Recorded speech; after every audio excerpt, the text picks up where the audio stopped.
Good morning. आज Sunday morning है और आज भी लेक्चर रिकॉर्ड करना पड़ रहा है। ये थोड़ा सिलेबस पीछे है इसलिए लेक्चर रिकॉर्ड करना पड़ रहा है। सॉरी। तुम लोग का संडे खराब हो जाएगा मेरी वजह से। फिर से सॉरी। लेकिन क्या कर सकते हैं, सिलेबस नहीं होगा तो फिर तुम एग्जाम नहीं दे पाओगे। वो एग्जाम का डेट आ गया है तो मैनेज तो करना पड़ेगा ना। तो मैं अगर संडे एंजॉय नहीं कर रहा तो तुम्हारा भी संडे, मतलब मैं ऐसा नहीं चाहता कि तुम मत एंजॉय करो। लेकिन अभी वो 2 महीने बचे हैं, 2 महीने बचे, अच्छे से पढ़ लो यार। 2 महीने पढ़ लोगे। देखो अभी जो पढ़ोगे ना, अभी जो मेंस होगा वो one of the easiest mains होगा। क्यों? क्योंकि हर जगह का यही प्रॉब्लम है अभी। स्टूडेंट्स ऑनलाइन जाते थे पढ़ने, तो ऑनलाइन में क्या पढ़ाई है, कैसा पढ़ाई है, सबको पता है। तो वो एग्जाम का लेवल इस बार बहुत ही आसान रखेंगे। तो बहुत अच्छा चांसेस है, 2 महीने जबरदस्त तरीके से पढ़ लो, अच्छा स्कोर कर लोगे। ठीक है। चलो स्टार्ट करते हैं। तो हम क्या कर रहे थे, लेंसेज के बारे में हम पढ़ रहे थे। अब लेंसेज क्या होता है, तो हम बेसिकली थिन लेंसेज के बारे में पढ़ेंगे। तो मैंने बताया था कि जब दो रिफ्रैक्टिंग स्फेरिकल सरफेसेस, दो या दोनों में से कोई एक, दो रिफ्रैक्टिंग सरफेसेस जिसमें से कोई एक भी अगर स्फेरिकल नेचर का होगा तो उस अरेंजमेंट को हम क्या बोलते हैं, उस अरेंजमेंट को हम बोलते हैं लेंस। अच्छा, टाइप्स ऑफ लेंस मैंने बता दिया था। बाई कन्वेक्स हो सकता है जिसका दोनों एंड कॉन्वेक्स हो जाएगा। इस इधर से देखोगे तो ये वाला एंड क्या है, कॉन्वेक्स। तो जिसका दोनों एंड कॉन्वेक्स हो जाएगा इसको हम बोलेंगे बाई कॉन्वेक्स लेंस। जिसका ये दोनों एंड ऐसे कॉन्केव हो जाएगा, ऐसा कॉन्केव हो जाएगा, उसको क्या बोलेंगे, बाई कॉन्केव लेंस। इस तरह से अगर होगा तो plano convex lens and so on. इस तरह से अलग अलग लेंसेज के नाम है। तो इसके पीछे आपको ज्यादा परेशान होने की जरूरत नहीं। अच्छा, फिर मैंने आपको बताया था, देखो दो स्पेरिकल सरफेसेस है, एक ये और एक ये। अब दोनों के सेंटर ऑफ कर्वेचर्स, दोनों के सेंटर ऑफ कर्वेचर्स को ज्वाइन करने वाला जो लाइन होता है, इसको हम क्या बोलते हैं, प्रिंसिपल एक्सिस या ऑप्टिकल एक्सिस। ठीक है। अच्छा, एक और लाइन होता है फिर से, जैसे ऑप्टिकल सेंटर। फिर से ऑप्टिकल सेंटर जो लेंसेज में होगा वो मेरा रेफरेंस पॉइंट होता है। आप ऑप्टिकल सेंटर में ये याद रख सकते हो कि ऑप्टिकल सेंटर लेंस में वो पॉइंट है जहां से रेज अगर पास होता है तो वो अनडिविएटेड पास होता है। यही ऑप्टिकल सेंटर का डेफिनेशन है। किसी भी लेंस का ऑप्टिकल सेंटर वो पॉइंट है जहां से रेज क्रॉस करेगा तो वो अनडिविएटेड पास करेगा। फिर हमेशा याद रखना कि हम थिन लेंसेज के बारे में पढ़ रहे हैं। विड्थ वाले लेंसेज इतना हम नहीं बात करते, हमारे सिलेबस में नहीं होता जनरली। तो हम सिर्फ थिन लेंसेज के बारे में बात करेंगे। तो जो कुछ भी हम पढ़ने वाले हैं थिन लेंसेज है। रेज कैसे है, पैरेक्सियल रेज है, लेंसेज थिन है। तो इस तरह से हम क्या करते हैं, लेंसेज में स्टार्ट करेंगे। अच्छा, लेंस में सबसे पहले अपने को क्या पढ़ना होगा, lens makers formula. Lens maker formula मतलब लेंस को कैसे बनाते हैं। लेंस मेकर फॉर्मूला अब तुमने देखा होगा जब भी तुम आई के ट्रीटमेंट के लिए गए होगे डॉक्टर के पास। जैसे जैसे ये जो मेरे को चश्मा लगाना था, तो अगर मैं आई के ट्रीटमेंट के लिए डॉक्टर के पास गया ना, तो वो डॉक्टर क्या करता है, वो आपको अलग अलग कॉम्बिनेशन ऑफ लेंसेज लगा के देता है। अब अलग अलग कॉम्बिनेशन ऑफ लेंसेज अगर होंगे तो मतलब किस तरह से फोकल लेंथ कैलकुलेट करते हैं लेंस का, उसको हम कैलकुलेट करेंगे लेंस मेकर्स फॉर्मूला से। ठीक है। तो मैं स्क्रीन पॉज करता हूँ, थोड़ा डायग्राम वायग्राम बना लेता हूँ, फिर वापस आता हूँ। तो लेंस मेकर फॉर्मूला, अब लेंस मेकर फॉर्मूला का डेरिवेशन भी इंपॉर्टेंट है। स्कूल कॉलेज के एग्जाम में इसका डेरिवेशन भी आता है। देखो स्टार्ट करते हैं। लेंस मेकर फॉर्मूला, दो ये फॉर्मूला मैं using a convex lens derive कर रहा हूँ, लेकिन आप किसी भी लेंस में इसको, इस फॉर्मूले को यूज कर सकते हो। ठीक है। अच्छा, मान लो मेरे पास एक इस तरह का बाई कॉन्वेक्स लेंस है। सपोज मान लेते हैं कि इसका जो रेडियस ऑफ कर्वेचर है वो है R1 और इसका रेडियस ऑफ कर्वेचर है R2, ऐसा मान लेते हैं। ठीक है। और ये लेंस से कुछ डिस्टेंस पर, ये जो लेंस है, इस लेंस से हमने क्या कर दिया, कुछ दूरी पर एक ऑब्जेक्ट को रख दिया है। लेंस से कितने दूरी पर रखा है, यू लेंस पे। अब ये जो लेंस है इसका जो थिकनेस है टी, वो नेग्लिजिबल है। ये जो थिकनेस टी है वो कैसा है, नेग्लिजिबल है। बात समझ में आ रहा है। अच्छा, for first refracting surface, for first refracting for first refracting surface, अगर मैं पहले रिफ्रैक्टिंग सरफेस के बारे में बात करूं तो ये मेरा पहला रिफ्रैक्टिंग सरफेस है। अब पहला रिफ्रैक्टिंग सरफेस, सेकंड वाले को तो देखना ही नहीं है। मान लो पहला वाला रिफ्रैक्टिंग सरफेस ऐसा, मेरे पास रे ऐसा आया।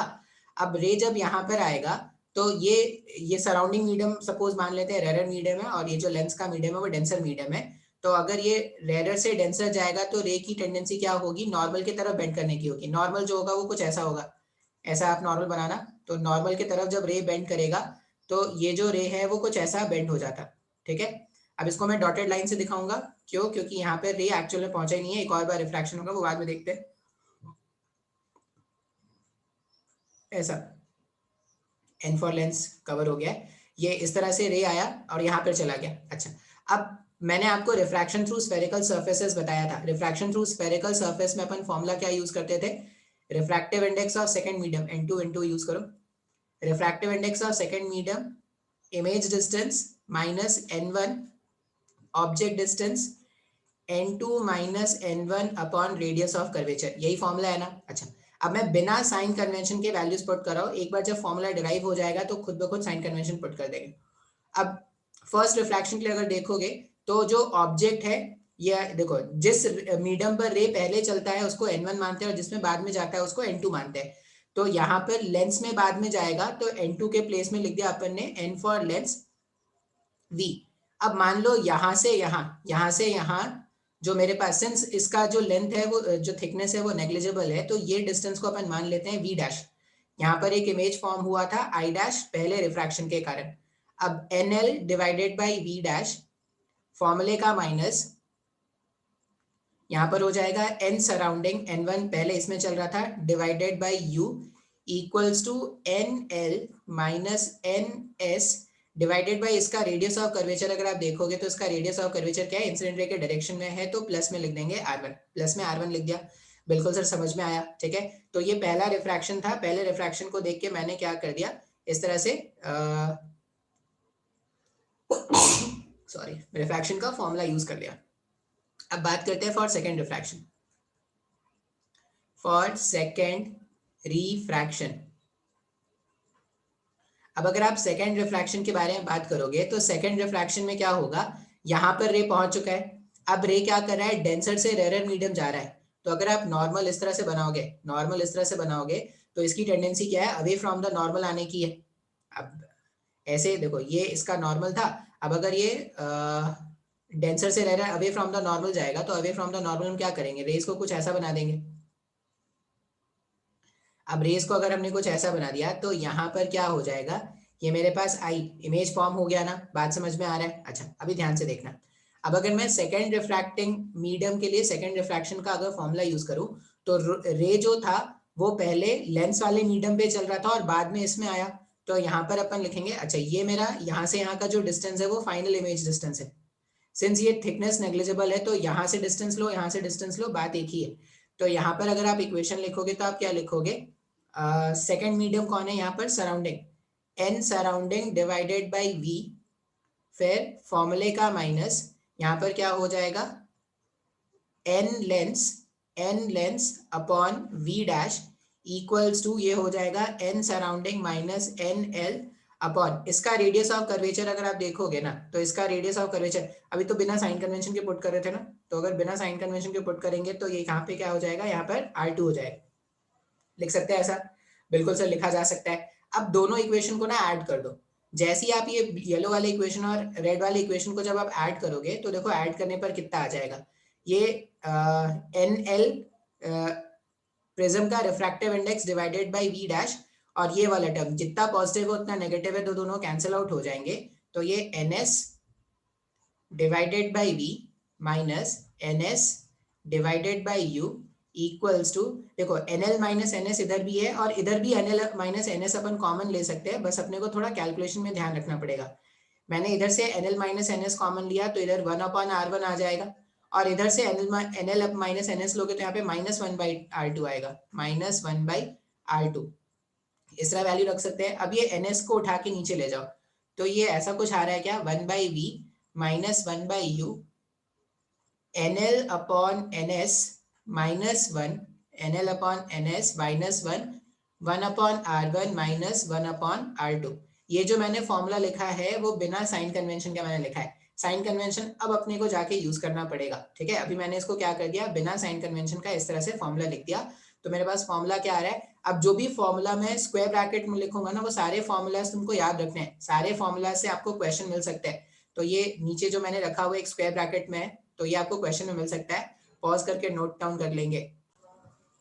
देखो अब कुछ लोगों के मन में डाउट आ रहा होगा, सर आपने यहाँ पर साइन कन्वेंशन क्यों नहीं यूज किया। साइन कन्वेंशन बस मैंने इसलिए नहीं यूज किया क्योंकि मैं फॉर्मूला को जनरल रखना चाहता हूँ। मैंने आपको क्या बोला, आप इस फॉर्मूले को किसी भी लेंस के लिए यूज कर सकते हो, किसी भी टाइप ऑफ अरेंजमेंट के लिए। तो अगर मैं साइन कन्वेंशन यहीं पर पुट करना स्टार्ट कर दूंगा ना, तो ये जो फॉर्मूला है वो जनरल नहीं रहेगा।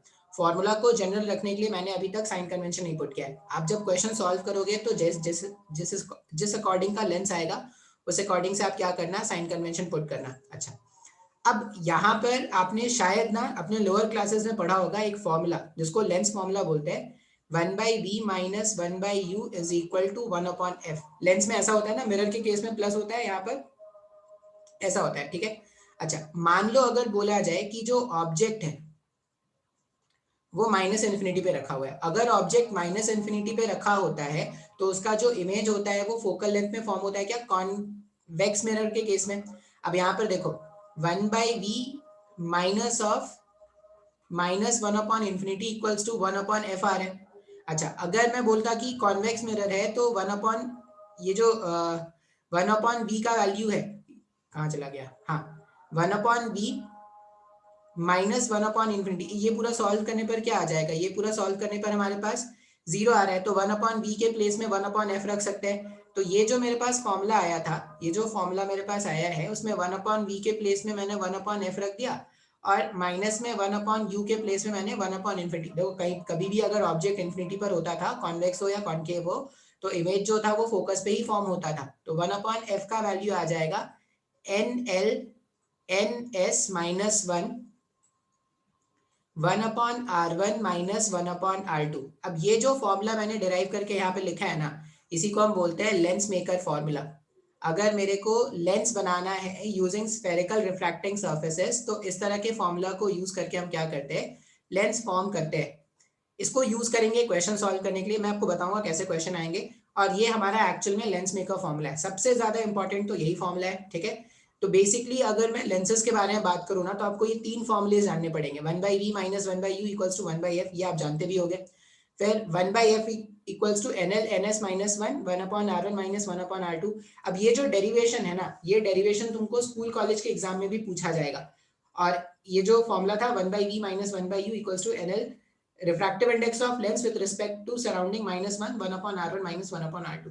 अब मैं कुछ क्वेश्चन सॉल्व करके इसमें दिखा दूंगा तो आपको समझ में आ जाएगा कि हाँ सर समझ में आ रहा है। अच्छा, इसमें याद क्या रखना है, ये सब कुछ जो मैंने डिराइव किया है वो थिन लेंसेज के लिए, क्योंकि मैंने टी को नेग्लिजिबल मान रखा है। फिर जो रेज होने चाहिए वो कैसे होने चाहिए, रेज जो है वो पैरेक्सियल होने चाहिए। और एक और चीज जो याद रखना कि दोनों तरफ का मीडियम, सराउंडिंग मीडियम का वैल्यू जो दोनों तरफ है वो सेम होना चाहिए। डिफरेंट हो जाएगा तो कहानी कुछ अलग हो जाएगी। बात समझ में आ रहा है? तो ये फॉर्मूला याद रखना और ये केसेस याद रख लेना। केसेस क्या क्या लिख लेना, रेज पैरेक्सियल होने चाहिए, 90% अपना सिलेबस रेज पैरेक्सियल के लिए ही है। फिर लेंसेज थिन होने चाहिए, लेंसेज में भी 90% सिलेबस लेंसेज थिन के लिए है। और दोनों तरफ का मीडियम क्या होना चाहिए, सेम होना चाहिए। अब मैं इसमें कुछ क्वेश्चंस आपको बताता हूँ।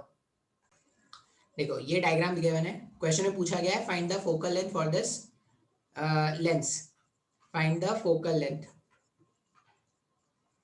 बिल्कुल सही है सर, अपन फोकल लेंथ जानते हैं, फोकल लेंथ कैलकुलेट करेंगे। अभी फॉर्मूला देखा है लेंस मेकर फॉर्मूला, हमने क्या देखा कि 1/f जो है वो हो जाएगा mu lens upon mu surrounding minus 1/r1 minus 1/r2। ये फॉर्मूला देखा ना। अच्छा, अब बोलोगे सर इसमें r1 किसको ले, इसके रेडियस ऑफ कर्वेचर को r1 ले या इसके रेडियस ऑफ कर्वेचर को r1 ले, किसको r1 ले? तो तुम किसी को भी r1 ले लो, किसी को भी r2 ले लो, कोई फर्क नहीं पड़ेगा। वैसे r1 का मतलब होता है, r1 का मतलब होता है उस रिफ्रैक्टिंग सरफेस, उस रिफ्रैक्टिंग सरफेस का रेडियस ऑफ कर्वेचर, उस रिफ्रैक्टिंग सरफेस का रेडियस ऑफ कर्वेचर जिस पर रेज पहले गिरेंगे, जिस पर रेज पहले गिरेंगे, ठीक है। R1 क्या है, उस सरफेस का रेडियस ऑफ कर्वेचर जिस पे रेज पहले गिरेंगे। जैसे इस वाले डायग्राम में अगर मैं बोलता कि रेज पहले इस पे गिर रहे थे, ऐसे इस वाले रिफ्रैक्टिंग सरफेस पे, तो अभी तो R1 भी 20 है और R2 भी 20 है, लेकिन साइन का ध्यान रखना पड़ेगा। ध्यान से देखना अभी कैसे सॉल्व करते हैं। अपन कैलकुलेट करने वाले हैं 1/f का वैल्यू मेरे को जानना है। लेंस जो है, लेंस का रिफ्रैक्टिव इंडेक्स कितना है क्वेश्चन के अकॉर्डिंग, 1.5 का, डिवाइडेड बाय सराउंडिंग कितना है 2 -1।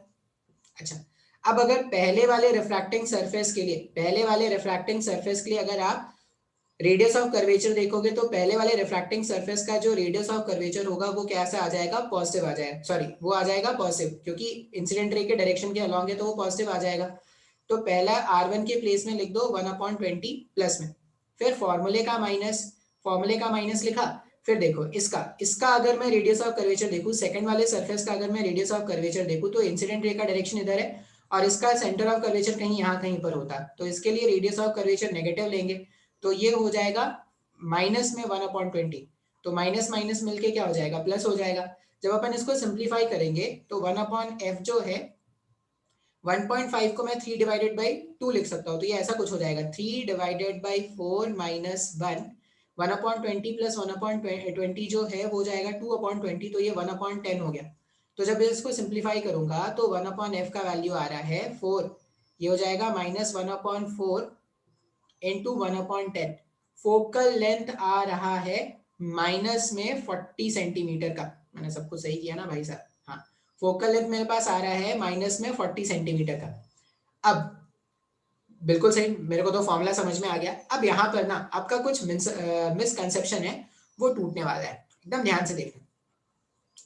आपने जब क्लास 10th में लेंसेज पढ़ा होगा ना, तो आपने ऐसा सुना होगा कि कॉन्वेक्स लेंस जो होता है वो कॉन्वर्जिंग लेंस होता है, ऐसा सुना है क्या? कॉन्वेक्स लेंस जो होता है वो कॉन्वर्जिंग लेंस होता है, और कॉन्वर्जिंग लेंस क्या करता है, रेज को कन्वर्ज करता है, ऐसा कुछ पढ़ा हुआ होगा, हाँ या ना, क्लास 10th में ऐसा पढ़ा हुआ होगा। लेकिन अगर यहाँ पर डायग्राम देखोगे तो मैंने क्या किया है, कॉन्वेक्स लेंस ही बनाया है। अच्छा, और आप ये भी जानते होंगे कि कॉन्वेक्स लेंस का जो फोकल लेंथ होता था वो पॉजिटिव होता था, कॉन्वेक्स लेंस का फोकल लेंथ पॉजिटिव, ऐसा तुम्हारे स्कूल के टीचर ने बताया भी होगा तुमको कि कॉन्वेक्स लेंस जो है उसका फोकल लेंथ क्या है, पॉजिटिव है। अगर आप ध्यान से देखोगे तो जो आंसर आया है, मैंने डायग्राम में कॉन्वेक्स लेंस लिया है लेकिन जो आंसर आया है वो -40 सेंटीमीटर आया।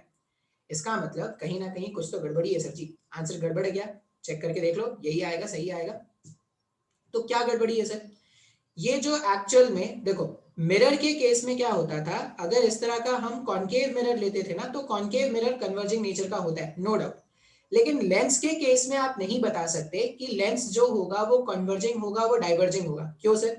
अगर इसी अरेंजमेंट में ना देखो, अगर n का वैल्यू 2 नहीं रख के अगर आपने n का वैल्यू 1 रखा होता, जैसे इसी में अगर आपने n का वैल्यू 1 रखा होता तो 1.5 माइनस 1 ये 0.5 आता, सॉल्व करने पर ये वैल्यू पॉजिटिव आता। मतलब ये जो लेंस है जो मैंने बनाया है, ये लेंस कन्वर्जिंग हो जाता है, इसका फोकल लेंथ पॉजिटिव हो जाता अगर सराउंडिंग मीडियम का रिफ्रैक्टिव इंडेक्स जो होता वो लेंस के रिफ्रैक्टिव इंडेक्स से कम होता। बात समझ में आ रहा है क्या? तो आपको ये याद रखना पड़ेगा कि ये जो लेंस मेकर फॉर्मूला है आपको ये बता रहा है कि अगर आपने सराउंडिंग मीडियम चेंज कर दिया ना, तो जो लेंस है उसका फोकल लेंथ भी चेंज हो जाएगा। जैसे क्वेश्चन पूछा जाता है कि एक लेंस है, प्रैक्टिकल में, कॉलेज के प्रैक्टिकल एग्जाम में पूछते हैं, लेंस है, लेंस को पानी में डाल दिया, उसका रिफ्रैक्टिव इंडेक्स क्या होगा, तो चेंज हो जाएगा भाई साहब। लेकिन मिरर को अगर पानी के अंदर डालोगे तो उसका जो फोकल लेंथ है उसमें कोई चेंज नहीं आने वाला। ये बात को ध्यान से रखेंगे, ये फॉर्मूला जो है उसमें ध्यान से देखो, तो लेंस डिवाइडेड बाय सराउंडिंग है, अगर सराउंडिंग मीडियम का रिफ्रैक्टिव इंडेक्स आप चेंज करते हो तो जो लेंस है उसका रिफ्रैक्टिव इंडेक्स भी क्या हो जाएगा, चेंज हो जाएगा। तो आज के बाद से ये नहीं बोलेंगे कि जो कॉन्वेक्स लेंस है वो कन्वर्जिंग लेंस है। कॉन्वेक्स लेंस कन्वर्जिंग के जैसा तभी बिहेव करेगा जब लेंस के बाहर का जो मीडियम है उसका refractive index less than refractive index of lens होगा। ये चाहो तो आप नोट डाउन करके लिख सकते हो, नोट करके क्या लिख सकते हैं, नोट करके ये लिख सकते हैं, a convex lens can behave as a converging lens only when the refractive index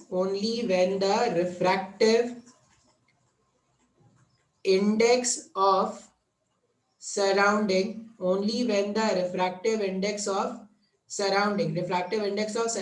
is less than the refractive index of lens। ये आप चाहो तो नोट डाउन करके लिख सकते हो।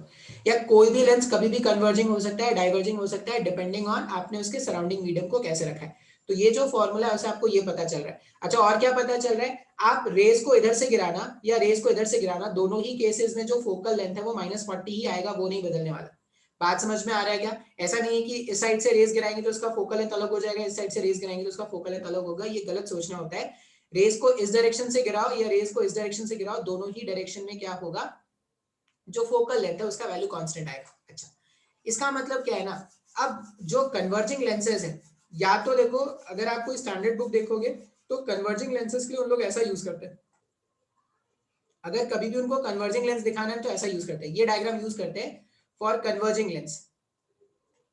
अगर कन्वर्जिंग लेंस उनको बनाना है तो ये डायग्राम यूज करेंगे, और अगर उनको डाइवर्जिंग लेंस बनाना है तो ये डायग्राम यूज करेंगे।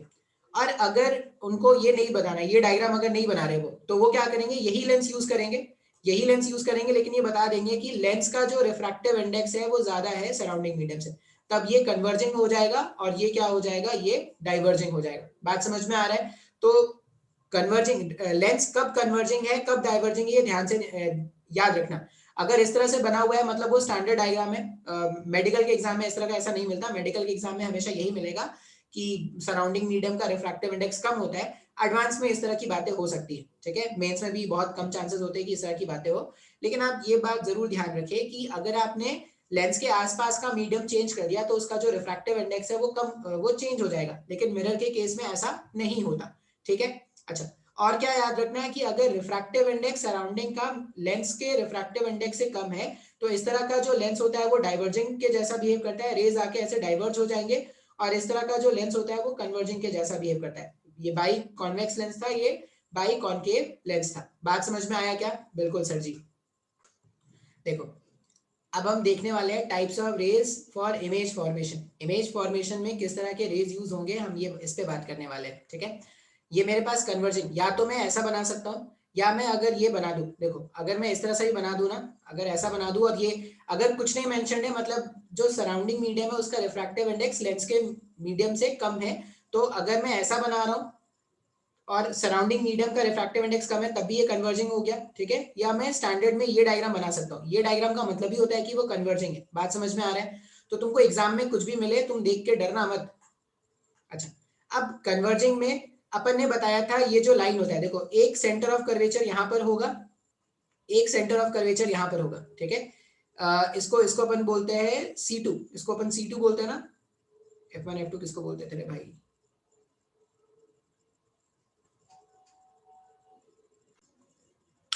इसको बोल रहे हैं C2, इसको बोल रहे हैं C1, ठीक है। ये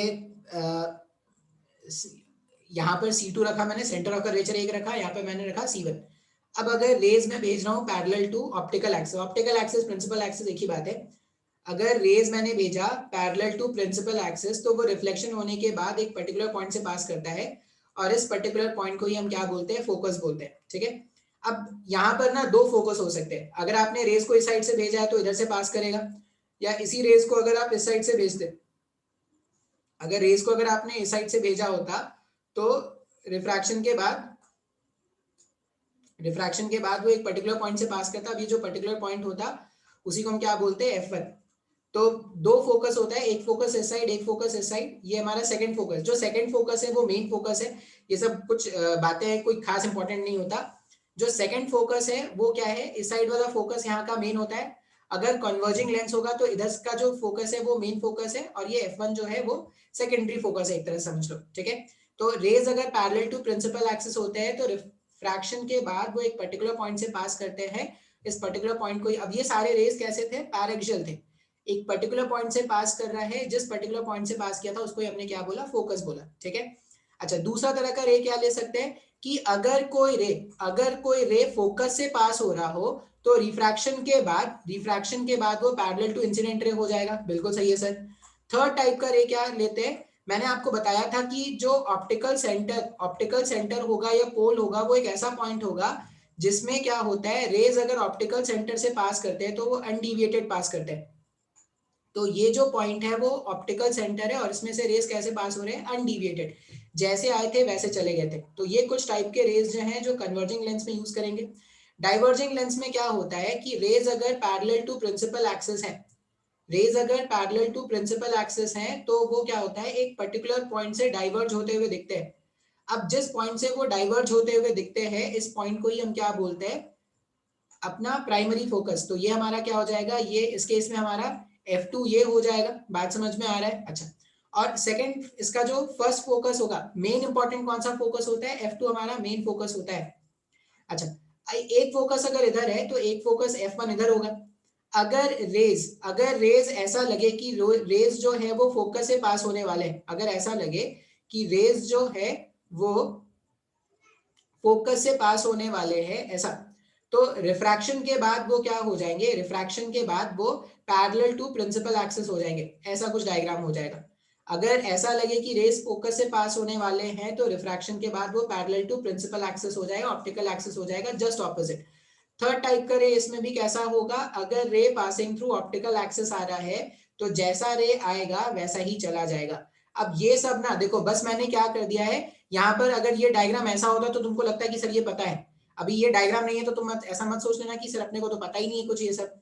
फिर उसी में अगर यहाँ पर लेंस ऐसा होता है, यहाँ पर लेंस ऐसा होता है, तो तुम ये सब जानते थे पहले से। तो ये लेंसेज में मैं इतना टाइम नहीं खर्च करने वाला, मैंने मिरर में बहुत टाइम दिया है। लेंस आपको क्या करना पड़ेगा, थोड़ा बहुत आपको मैं यहाँ पे बता दूंगा, जो भी कुछ नया होगा लेंस में बता दूंगा। पुरानी बातें जो भी है मैं उसको दोबारा से नहीं रिपीट करने वाला। वो आपको अगर नहीं समझ में आता है तो आप बुक से देखो, चाहे कुछ भी करो, लेकिन एक चीज को मैं 10 बार नहीं बता सकता, ठीक है? तो ये टाइप्स ऑफ रेज अपन नोट कर लेंगे। देखो, अभी बात कर रहे हैं different cases of image formation in converging lens. देखो, जैसा कॉनकेव मिरर हमने पढ़ा है ना, वैसा ही पूरा का पूरा केस होगा कॉन्वर्जिंग लेंस का, ठीक है? तो कोई नया नहीं है, इसलिए मैं इसमें टाइम नहीं लगाने वाला, जल्दी जल्दी मैं बस बता देता हूँ। देखो क्या होता है, जब अगर हम ऑब्जेक्ट को मैं येलो लाइन से दिखा रहा हूँ, अगर मैं ऑब्जेक्ट जो हमारा जो ऑब्जेक्ट है वो इन्फिनिटी पे है कहीं पर, अगर ऑब्जेक्ट इन्फिनिटी कहीं पर होता है, ऐसा इन्फिनिटी पर अगर ऑब्जेक्ट है, तो जो उसका इमेज बनता था वो एग्जैक्टली फोकस पर बनता है क्या? हाँ या नहीं, ये तो जानते ही होगे। अगर ऑब्जेक्ट इन्फिनिटी पे है तो उसका इमेज कहाँ पर बनता है, फोकस पे बनता है, ठीक है? अच्छा, अगर मैं अपने ऑब्जेक्ट को क्या करूं, अच्छा, और क्या होता है जब ऑब्जेक्ट जो है वो 2f में, अगर ऑब्जेक्ट ट्वाइस ऑफ f पे है तो उसका जो इमेज बनता है, इमेज भी कहां पर बनता है, ट्वाइस ऑफ f पर इसका इमेज बनता है। तो यहाँ कहीं पर ट्वाइस ऑफ f पर इसका इमेज बनेगा, सेम साइज का जैसा ऑब्जेक्ट का है। अब इसका मतलब ये है कि अगर मैं ऑब्जेक्ट को इन्फिनिटी से 2f लाना स्टार्ट करूं, ऐसा मैंने क्या किया, जो मेरा ऑब्जेक्ट था, इस ऑब्जेक्ट को मैंने उठा के इन्फिनिटी से 2f में लाके रखा है। तो जब मैं ऑब्जेक्ट को इन्फिनिटी से 2f में लाके रखता हूं तो जो इमेज हो गया, इमेज जो होगा वो क्या हो रहा है, फोकस से ट्वाइस ऑफ f के बीच में ऐसे फॉर्म हो रहा हो क्या? बात समझ में आ रहा है? जब मैंने ऑब्जेक्ट को इन्फिनिटी से उठाकर ट्वाइस ऑफ f पे लाके रखा, तो जो इमेज होगा वो फोकस से उठता हुआ 2f में आ रहा है क्या? बिल्कुल सर, समझ में आ रहा है अपने को? हाँ सर, सही था, ऐसा ही होता था। अच्छा, फिर अगर मैं ऑब्जेक्ट को ट्वाइस ऑफ f से फोकस से जस्ट पहले लेके आऊं, मैं इस बार ऑब्जेक्ट को कहां से लेके आ रहा हूं, ये जो ट्वाइस ऑफ f वाला पॉइंट है, ट्वाइस ऑफ f वाले पॉइंट से उठा के मैंने फोकस से जस्ट पहले लाके रखा है, ठीक है? अब ट्वाइस ऑफ f से जब आप उठाकर देखो, जब आपका जो ऑब्जेक्ट है वो फोकस पे है, फोकस पे जो इमेज होता है वो इन्फिनिटी पर फॉर्म होता है, अगर आपको पता हो तो अगर मैं ऑब्जेक्ट को क्या कर रहा हूं, 2f से उठाकर f तक लेके आ रहा हूं, तो ये जो इमेज बनता है, इमेज क्या बनता है इसका, इन्फिनिटी से 2f के बीच में इसका इमेज बनता है क्या? अगर ऑब्जेक्ट को 2f से उठाकर f तक लेके आ रहे हैं, तो जो इमेज है, इमेज क्या होता है, इन्फिनिटी से, इमेज जो होता है वो इन्फिनिटी से 2f के बीच में आता है, इमेज ऐसा ट्रैवल कर रहा है। बात समझ में आ रहा है? अच्छा, फिर अब ये जो फोकस होता है, फोकस पलटने वाला पॉइंट होता है, फोकस से जस्ट पहले तक अगर यहाँ पर जो इमेज बन रहा है वो अगर प्लस इन्फिनिटी में है, तो फोकस के जैसे ही फोकस को पार करेंगे, तो ये जो इमेज होगा, जैसे ही फोकस को अपन पार करेंगे, फोकस को जैसे ही पार किया, तो जो इमेज होता है वो ऑल ऑफ सडन क्या होता है, माइनस इन्फिनिटी पे चला, नहीं माइनस इन्फिनिटी, यहां पर मेरे पास इमेज हाँ, इमेज जो होगा वो क्या हो जाएगा, माइनस इन्फिनिटी पे चला जाएगा क्या? तो इमेज माइनस इन्फिनिटी पे जाने का मतलब यहाँ कहीं पर इमेज चला गया है। बात समझ में आ रहा है क्या? ऐसा कुछ मैंने रे डायग्राम पहले भी बताया है, नहीं समझ में आ रहा है तो पहले जो मिरर था उसको ध्यान से देखना, फिर ये देखना। अच्छा, फिर हम क्या करते हैं, अगर ऑब्जेक्ट हमारा फोकस से पोल के बीच में होता है, अगर ऑब्जेक्ट हमारा फोकस से पोल के बीच में होता है, तो जो इमेज है, जो इमेज है वो प्लस वाले इंफिनिटी से, जो इमेज है वो प्लस वाले इंफिनिटी से उठकर पोल तक ऐसे आ जाता है क्या? ये जो बातें है ना वो याद कर लेने वाली बातें हैं, ठीक है, कुछ नया नहीं चल रहा है, ऐसा कुछ पहले ही हो गया था। इन्फिनिटी से उठ के कहां तक चला जाएगा, इन्फिनिटी से उठ के वो चला जाएगा पोल तक। फिर जब वर्चुअल ऑब्जेक्ट ले जाना स्टार्ट करते हैं, देखो जब वर्चुअल ऑब्जेक्ट ले जाना स्टार्ट करते हैं, वर्चुअल ऑब्जेक्ट मतलब जब ऑब्जेक्ट इधर जाना स्टार्ट हो जाएगा तो इमेज जो होगा, इमेज जो होता है वो क्या होता है, देखो इन्फिनिटी पर जब होगा तो इमेज फोकस पे बनेगा, जब ऑब्जेक्ट इन्फिनिटी पे तो इमेज फोकस पर, और जब ये पोल पर है तो पोल पर बनेगा। तो इस तरह का रे डायग्राम चलता है।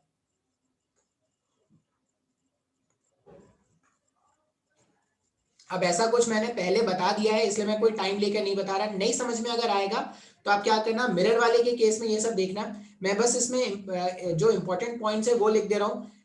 ये हो गया कॉन्वर्जिंग लेंस के लिए। कॉन्वर्जिंग लेंस मतलब अगर तुम बेसिक सिलेबस के हिसाब से बोलो तो यहाँ पर ऐसा जो लेंस दिखेगा उसके लिए है जब सराउंडिंग मीडियम जो है उसका रिफ्रैक्टिव इंडेक्स लेंस के रिफ्रैक्टिव इंडेक्स से कम है, तब ऐसा कुछ दिखेगा।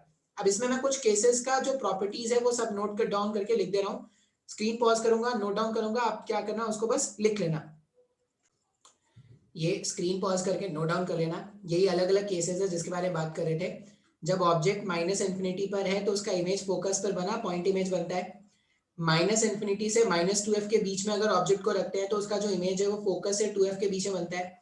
रियल, अच्छा बस यहाँ पे याद रखना मिरर के केस में क्या होता था, मिरर के केस में अगर u का वैल्यू पॉजिटिव मतलब वो वर्चुअल ऑब्जेक्ट होता था, u का वैल्यू नेगेटिव मतलब वो रियल ऑब्जेक्ट होता था। लेंस के केस में भी u का वैल्यू पॉजिटिव मतलब वो वर्चुअल है और u का वैल्यू नेगेटिव मतलब वो रियल है, ठीक है। अच्छा लेंस के केस में क्या है ना, अच्छा v, अगर मैं मिरर के केस में बात करूं तो मिरर में हम ऐसा लिखते थे, मिरर में v का वैल्यू अगर नेगेटिव तो वो रियल इमेज होता था, और v का वैल्यू अगर पॉजिटिव तो वो वर्चुअल इमेज होता था, ऐसा कुछ होता था मिरर के केस में। लेंस के केस में जस्ट ऑपोजिट है। अगर u का वैल्यू है, अगर u का वैल्यू है पॉजिटिव तो वो रियल इमेज होगा, और v का वैल्यू अगर नेगेटिव है तो वो वर्चुअल इमेज होगा। बस इतना ही डिफरेंस है जो आपको क्या करना है, याद रखना है। ऑब्जेक्ट के केस में कोई डिफरेंस नहीं है, जो भी डिफरेंस है वो क्या है, इमेज के लेंथ में है। अच्छा, अब ये जो अलग अलग केसेस मैंने बनाए हैं ना वो मैंने अभी रे डायग्राम में बताने की कोशिश की थी, यहाँ पे भी बता रहे हैं। तो बस ये याद रख लेना कि माइनस इन्फिनिटी से -2f के बीच में अगर ऑब्जेक्ट होता है तो फोकस, सॉरी 2f और f के बीच में उसका इमेज बनता है, रियल होगा, इन्वर्टेड होगा और स्मॉलर होगा। उसी ऑब्जेक्ट को अगर आप -2f में रख दोगे तो जो इमेज बनकर आता है वो 2f में होता है। देखो -2f में अगर ऑब्जेक्ट है तो इमेज +2f में आ रहा है, रियल होता है, इन्वर्टेड होता है, सेम साइज का होता है। फिर जब ऑब्जेक्ट को -2f से -f के बीच में शिफ्ट कराते हैं तो जो इमेज होता है वो 2f से लेकर इंफिनिटी तक क्या कर रहा है, एक्सटेंड कर रहा है 2f से प्लस इंफिनिटी तक, और वो साइज में बड़ा होता जाता है, लार्जर होता जाता है। फिर जब वो -f से पोल तक ऑब्जेक्ट होगा तो वो माइनस इंफिनिटी से पोल के बीच में इमेज लाई करता है, वर्चुअल होगा, इरेक्ट होगा और लार्जर होगा। वर्चुअल ऑब्जेक्ट में क्या हो जाएगा, अगर पोल से लेके इंफिनिटी तक ऑब्जेक्ट है तो जो इमेज है वो पोल से लेके फोकस के बीच में बनता है, रियल होगा, इन्वर्टेड होगा और स्मॉलर होगा। अब इसका ना वापस से अपने को ग्राफ बनाना है, तो मैं क्या करूंगा ना, देखो मेरे पास इन टोटल 4 ग्राफ है। 4 ग्राफ कैसे है, v और u के मेरे पास 4 ग्राफ है, 2 मिरर के, 2 लेंसेज के। अब मैं ना यहाँ पर डाइवर्जिंग लेंस के केसेस अलग से नहीं लिख रहा, तुमको अगर डाइवर्जिंग लेंसेज का केसेस देखना है तो या तो मिरर के केसेस से रिलेट करना सीखो, या क्या करो कोई भी बुक उठा लो, बुक उठा के देखना, वहां पे आपको लिखा हुआ मिल जाएगा। मैं 4 आपको डायग्राम बना के दिखा रहा हूँ। मैंने वो जो ग्राफ बनाना भी मैंने सिखा दिया है कि ग्राफ कैसे बनाते हैं। अब ये चारों ग्राफ एक साथ बस इसलिए बना के दिखा रहे हैं क्योंकि ये चारों ग्राफ थोड़ा याद रखना मुश्किल होता है। क्वेश्चन आते हैं ग्राफ से डायरेक्टली, ग्राफ से क्वेश्चन पूछा गया, इसलिए मैं आपको चारों ग्राफ एक साथ बना के दिखा रहा हूँ, उसको याद रखने का एक तरीका भी बताऊंगा, ठीक है। देखो ये मैंने v वर्सेस u के चारों ग्राफ हमने बना दिए हैं, v वर्सेस u के। अब ये जो ग्राफ है ये आपको याद रखना है, चारों के चारों ग्राफ। अब कैसे याद रखोगे, देखो xm का मतलब है, x यहाँ पर मैं यूज कर रहा हूँ कॉन्वेक्स, ठीक है, कॉन्वेक्स वर्ड के लिए यूज कर रहा हूँ। एक्स एम मतलब converging mirror, sorry convex mirror, और ये एक्सएल का मतलब है कॉन्वेक्स लेंस। अब कॉन्वेक्स लेंस का मतलब है, मेरा मतलब है यहाँ पर बोलना कॉन्वर्जिंग, ठीक है, लेकिन कॉन्वर्जिंग का मतलब मैं आपको बता चुका।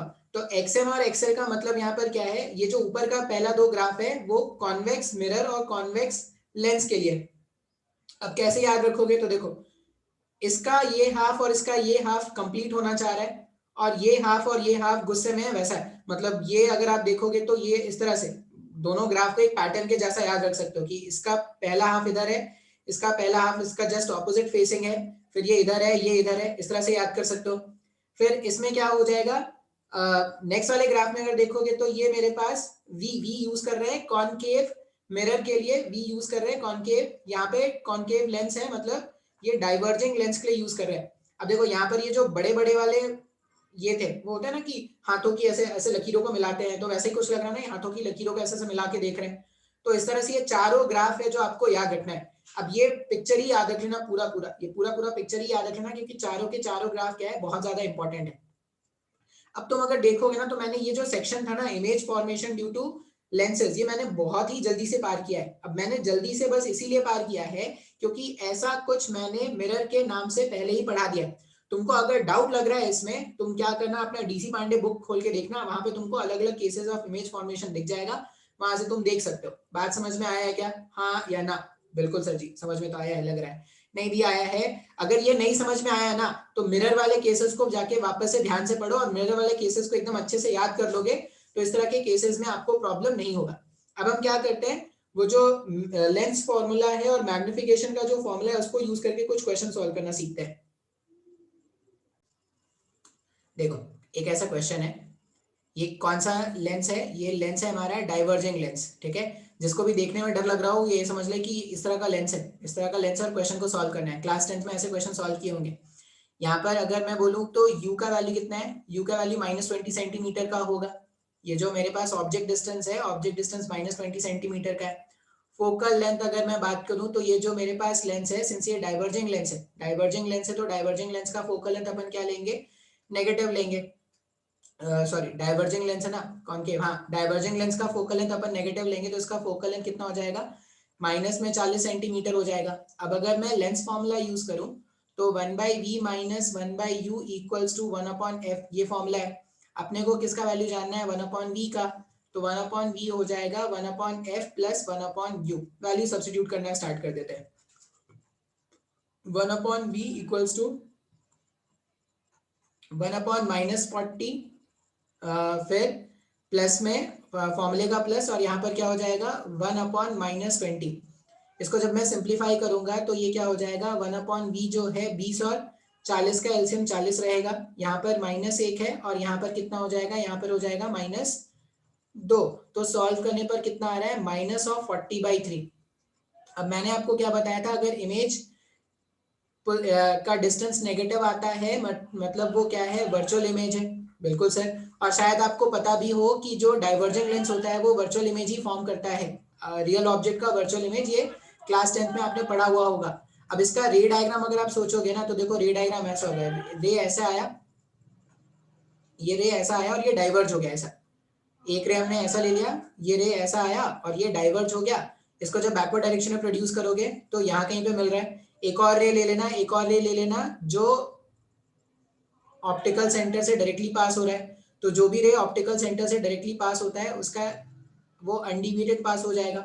मतलब इसका एक वर्चुअल इमेज ऐसा फॉर्म हो चुका है क्या, बात समझ में आ रहा है। अच्छा, मैग्निफिकेशन से अपन ये भी देख लेंगे कि ये इरेक्ट है या वर्चुअल है। अब यहाँ पर जो मैग्निफिकेशन है ना, मैग्निफिकेशन का फॉर्मूला, ये याद रखने वाली बात है। जब हमने मिरर देखा था तो मिरर में मैग्निफिकेशन ऐसा लिखते थे, height of image upon height of object equals to minus of v upon u। ये मिरर के केस में मैग्निफिकेशन का फॉर्मूला ये था ना। लेंस के केस में मैग्निफिकेशन जो होता है, लेंस के केस में जो मैग्निफिकेशन होता है वो height of image upon height of object, ये v अपॉन u के बराबर होता है। मिरर के केस में याद रखना है, यहाँ पर 1/v plus 1/u equals to 1/f होता है, और यहाँ पर 1/v minus 1/u equals to 1/f होता है। तो जो इस वाले केस में यहाँ पर मैग्निफिकेशन होता था -v/u, इस वाले केस में मैग्निफिकेशन v/u हो जाएगा सिंपली। अब यहाँ पर ये मैग्निफिकेशन वाले फॉर्मूले को यूज करेंगे, ये सब क्लास 10th में पढ़ा हुआ है, बस मैं रिविजन के नाम से आपको पढ़ा दे रहा हूँ। आप ये मत बोलना कि सर लेंसेज में मैग्निफिकेशन कैसे फाइंड करेंगे। तो ट्रांसवर्स मैग्निफिकेशन अगर लेंसेज में कभी भी कैलकुलेट करना है तो आप सिंपली कैलकुलेट कर दोगे height of image upon height of object और ये v अपॉन u। ये ध्यान रखने वाली बात है कि कब माइनस यूज करते हैं कब माइनस नहीं यूज करते। मिरर के केस में माइनस v अपॉन u है, लेंस के केस में v अपॉन u है। अब अगर आप ध्यान से देखोगे तो हाइट ऑफ इमेज अपने को फाइंड आउट करना है। ऑब्जेक्ट का हाइट कितना है, ऑब्जेक्ट का हाइट 4 सेंटीमीटर का है। इमेज का पोजीशन अगर देखोगे तो -40/3 का था, और ऑब्जेक्ट का पोजीशन क्या है, ऑब्जेक्ट का पोजीशन अगर देखा जाए तो ऑब्जेक्ट का पोजीशन -20 का है, -20। ये 1 हो जाएगा और ये क्या हो जाएगा, 2 हो जाएगा। तो हाइट ऑफ इमेज का वैल्यू कितना आ रहा है, 8/3 आ रहा है ना, 8/3। पहले 4 का था, 8/3 मतलब 2 पॉइंट समथिंग आ गया। तो ये जो है वो क्या हो गया, डिमिनिश्ड हो गया है क्या, मतलब छोटा हो गया ना। इमेज जो है वो ऑब्जेक्ट से छोटा हो गया। तो इस तरह के क्वेश्चन आ सकते हैं। इसमें एक अच्छा क्वेश्चन कर लूंगा, वर्चुअल ऑब्जेक्ट वाला कर लेते हैं, इससे ज्यादा क्वेश्चन मैं नहीं कराने वाला। क्लास 10th में पढ़ा है, और अगर नहीं भी पढ़ा है क्लास 10th में तो फिर भी मैंने मिरर के नाम पे बहुत ज्यादा ऐसे क्वेश्चंस करा दिए हैं। बस आपको याद रखना है, एक तो ये फॉर्मूला है मैग्निफिकेशन v अपॉन u है, और जो लेंस फॉर्मूला है वो 1/v minus 1/u equals to 1/f है। बात समझ में आ रहा है। अगर कॉन्वर्जिंग मिरर है तो फोकल लेंथ पॉजिटिव ले सकते हैं, और अगर डाइवर्जिंग मिरर है, सॉरी डाइवर्जिंग लेंस है, तो फोकल लेंथ क्या ले लेंगे, नेगेटिव ले लेंगे। एक और क्वेश्चन सॉल्व करके देखते हैं। देखो एक ऐसा डायग्राम दिया हुआ है, क्वेश्चन में पूछा गया है find the final position and nature of the image. Find the final position, find the final position and nature of image, ये क्वेश्चन में पूछा गया है।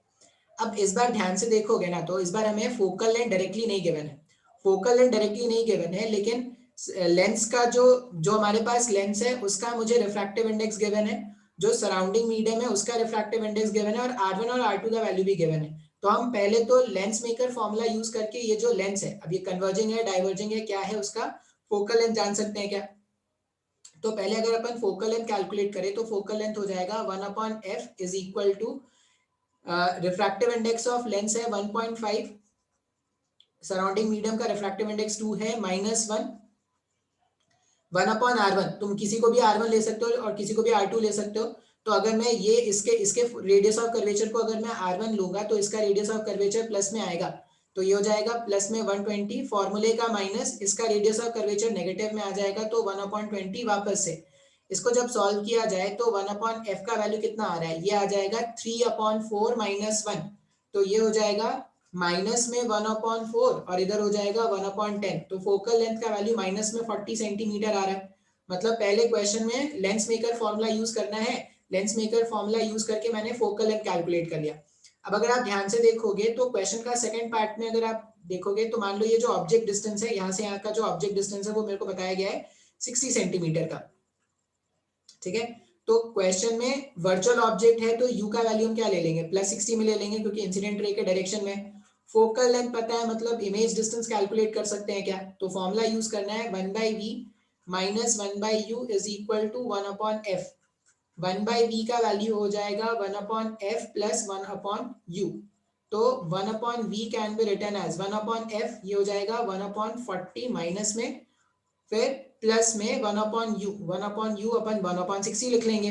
40 और 60 का एलसीएम लोगे तो 120 हो जाएगा, तो ये हो जाएगा 120 यहाँ पर। और अच्छा ये हाइट भी ले लो, ये हाइट कितना है, कुछ तो मान लो 4 सेंटीमीटर का हाइट है। अब यहाँ पर ये 40 और ये 60, 40 और 120 का जब ये सॉरी ये 3 हो जाएगा -3 और यहाँ पर हो जाएगा 2। सॉल्व करने पर कितना आ रहा है, तो v का वैल्यू मेरे पास आ रहा है माइनस में 120। बिल्कुल सही सर। तो मैंने क्या क्या फाइंड कर लिया, पहले मैंने लेंस मेकर फॉर्मूला यूज करके इस गिवन अरेंजमेंट का फोकल लेंथ फाइंड किया। दिख रहा था कॉन्वेक्स, लेकिन ये एक्चुअल में क्या है, कन्वर्जिंग लेंस है, सॉरी एक्चुअल में डाइवर्जिंग लेंस है। फिर मैंने फोकल लेंथ और ऑब्जेक्ट डिस्टेंस को यूज करके इमेज का डिस्टेंस कैलकुलेट कर लिया। अब अगर मैं मैग्निफिकेशन का फॉर्मूला यूज करूं, तो मैग्निफिकेशन क्या होता है, मैग्निफिकेशन जो है वो height of image upon height of object. अच्छा, v का वैल्यू नेगेटिव आ गया, मतलब एक चीज तो क्लियर है कि हमारे पास जो ऑब्जेक्ट होगा वो क्या होगा, वर्चुअल ऑब्जेक्ट फॉर्म होने वाला है। ये बात अपने को समझ में आ गया ऐसे, क्योंकि v का वैल्यू नेगेटिव है। Height of image upon height of object is v upon u, कोई माइनस वाइनस यूज करेंगे नहीं यहाँ पर। इमेज का हाइट अपने को पता नहीं तो एच आई रख देते हैं। एच नॉट का वैल्यू कितना है, 4 सेंटीमीटर का है। v का वैल्यू कितना है, -120। u का वैल्यू कितना था, प्लस में 60, ये 1 हो गया और ये कितना हो गया, 2 हो गया। तो हाइट ऑफ इमेज का वैल्यू -8 सेंटीमीटर का आ रहा है क्या। अगर हाइट ऑफ इमेज हमारे पास माइनस आ रहा है, नेगेटिव आ रहा है, इसका मतलब क्या होगा, इन्वर्टेड इमेज फॉर्म होगा क्या। तो इस तरह से अपने को क्या करना है, जिस तरह से मिरर के क्वेश्चन बनाए थे वैसे ही क्या होगा, सिंपल सिंपल लेंस के भी क्वेश्चन होंगे, नोट डाउन कर लेंगे।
हाँ, नेक्स्ट में देखो, नेक्स्ट में हम बात करते हैं पावर ऑफ लेंस के ऊपर। पावर ऑफ लेंस क्या होता है, तो पावर ऑफ लेंस का मतलब है, ये भी क्लास 10 से पढ़ा हुआ होगा, शायद पढ़ा हुआ है कि नहीं पता नहीं, याद है कि नहीं।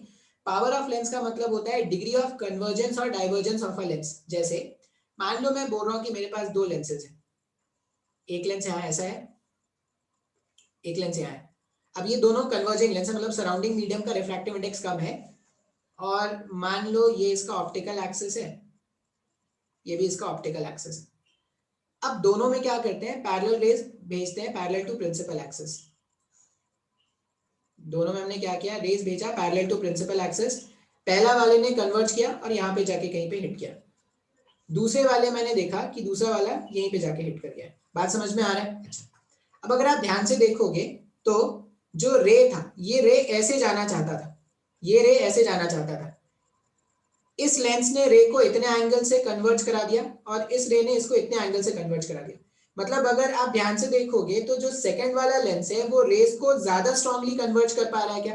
तो जितना ज्यादा एंगल से कोई भी लेंस रेस को कन्वर्ज करा पाता है या डाइवर्ज करा पाता है, वही उसकी क्या होती है, पावर होती है।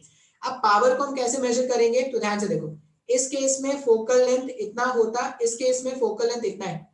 इसका मतलब जितना ज्यादा पावर होगा लेंस का, उसका फोकल लेंथ उतना ही छोटा होगा क्या। तो आपने पढ़ा होगा कि पावर जो है वो 1 अपॉन फोकल लेंथ होता है, जहां पर क्या करते हैं, focal length is expressed in metres. Focal length is expressed in metres. अब पावर का जो ऐसा यूनिट होता है वो क्या होता है, डायोप्टर होता है। अब अगर लेंस कन्वर्जिंग है ना, तो उसका पावर क्या होगा, पॉजिटिव होगा, और अगर लेंस डाइवर्जिंग है तो उसका पावर क्या होगा, नेगेटिव होगा। पावर का सीधा सा मतलब है कि रेस को कितना कन्वर्ज कराया गया, कितना डाइवर्ज कराया गया। तो हम क्या बोलेंगे, if power is positive, if power is positive, lens is converging,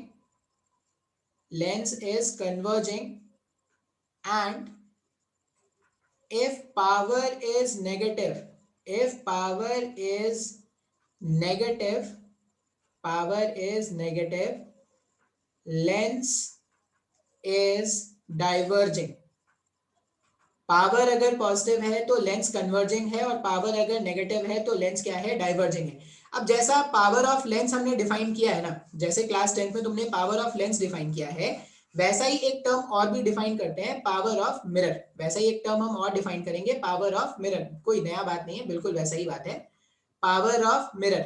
ये भी क्या हो गया ना, मान लो मिरर थे, इस तरह के हमारे पास दो कॉन्केव मिरर थे, एक ने रे को ऐसा बेंड कराया और दूसरे ने रे को ऐसा बेंड करा दिया, ऐसा कुछ। डायग्राम अच्छे से बन। अब अगर आप ध्यान से देखोगे तो इस केस में जो फोकल लेंथ है वो ज्यादा है, इस केस में फोकल लेंथ कम है, या इसने कम एंगल से बेंड कराया, ये ज्यादा एंगल से बेंड करा रहा है। तो जो जितना ज्यादा एंगल से बेंड कराता है उसका जो कन्वर्जिंग पावर है या उसका जो पावर है वो ज्यादा होता है। तो अब हमेशा याद रखना कि पावर जो है, अगर वो लेंस है या मिरर है, अगर वो कन्वर्ज करा रहा है तो उसका पावर पॉजिटिव होता है। फॉर लेंस और mirror, for lens or mirror, if the rays are converging, if the rays are converging, if the rays are converging, then power is positive। बिल्कुल सही है सर। तो लेंस के केस में तो पावर को अपन ने 1/f ऐसे डिफाइन कर दिया था। मिरर के केस में पावर, अब देखो इसका फोकल लेंथ नेगेटिव होता है क्या? इसका फोकल लेंथ नेगेटिव होता है। अगर ये कॉन्केव हमारे पास मिरर है तो कॉन्केव मिरर का फोकल लेंथ क्या है?